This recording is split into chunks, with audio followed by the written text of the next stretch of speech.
After a short pause, Kiev resumed strikes with NATO missiles in the Russian rear regions. On December 11th, the Russian military airfield in Tatarag was targeted by 6 US-made ATACMS missiles. According to the Russian military, most of the missiles were intercepted and the attack resulted in no critical damage, but there were wounded and losses in military vehicles. As the Russians promised, the retaliation strikes were not long to wait. After 2 calm days without Russian strikes deep in the Ukrainian rear, the entire country came under another devastating attack. Zelensky again claimed one of the most massive waves of strikes on the energy infrastructure.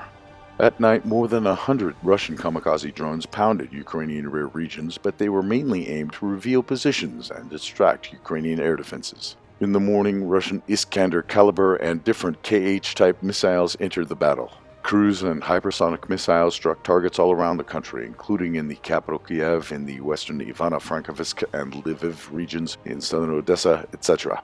Due to the massive missile attack in western Ukraine, Polish aircraft took off and air defense forces were put on alert. Several Kinzhal hypersonic missiles reportedly destroyed an object in the Carpathian Mountains near the village of Slavoskoye in the Lviv region. There is an important railway line that provides military supplies from European countries. There are several underground, well-prepared logistics and military facilities built in the mountains in Soviet times. For example, the Beskid Railway Tunnel passes through the Carpathian Mountains and is now largely used by NATO to supply weapons to Ukraine. The U.S. ambassador to Ukraine confirmed that Russian missiles attacked certain transport facilities, which indirectly confirms the destruction of an important logistics hub which was used by the Americans as well. The targets also included power plants, energy substations, military and industrial facilities, different airfields, etc.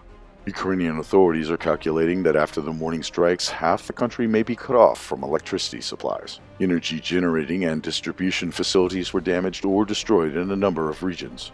Russian massive strikes, including on the energy infrastructure, stop not only Ukrainian military industry, but also largely affect the civilian population, in particular in the cold winter months. The whole world is well aware when and where Russian missiles will strike next time because these massive retaliation strikes have mainly political goals rather than military necessity. Otherwise, Kiev would be surprised by their timing and targets. The reason why Ukrainians have to suffer more is the puppet Kiev regime, which is escalating the conflict following the orders from abroad.